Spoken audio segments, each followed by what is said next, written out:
because this isn't just a normal weekend. It is a significant heat wave. So it's so great to see the fans obviously not deterred by the heat, but I just want to remind folks that just because they're not doesn't mean that we don't need to take those extra precautions here. Temperatures this evening, very, very toasty still. We're at 90 degrees still in Charlotte.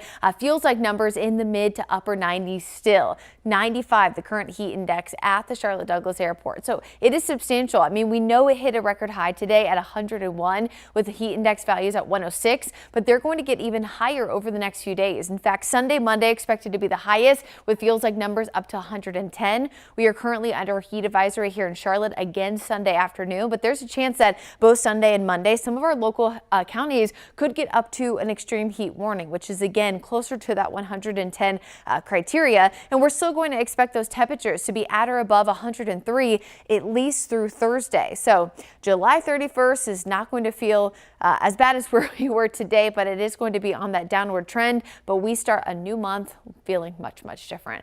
Current satellite and radar across the Carolinas, most spots dry. We are getting some wraparound moisture for the mountains, which we've actually been dealing with a lot for the entirety of the day. Higher elevations, of course, seeing better opportunities for rain right now. But besides Ashwaubenon and Avery County, everybody else is bone dry. Remember, when we have high pressure overhead, that sinking motion of air suppresses storms, but because the air is a little bit thinner up in the mountains, they're not really impacted the same way as the Queen City is. Now, teeny tiny little sprinkles popping up here near Lincolnton, as well as over toward Albemarle there in Stanley County. So it's not completely dry, but I would say about 95% of the area is dry still at this hour.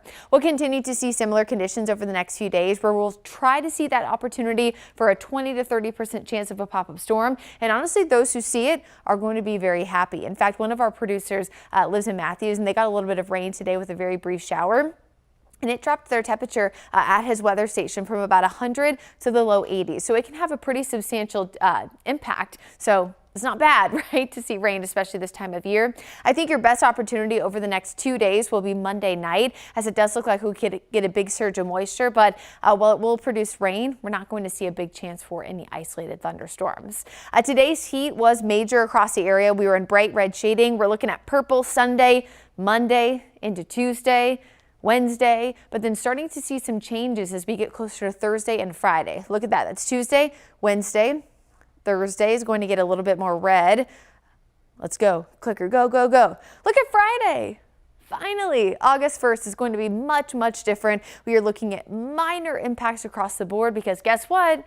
The 80s are back. So we are currently on a 20-day stretch of temperatures at or above 90 degrees. We're going to add 5 more, and then bada bing, bada boom. And August 1st is going to be much different. We're dropping almost 10 degrees in just one day. Better opportunities for rain and storms. And the 80s actually will continue for multiple days. Look at that 10-day. We just got to stay weather alert for at least the next 5 days. So through the end of July.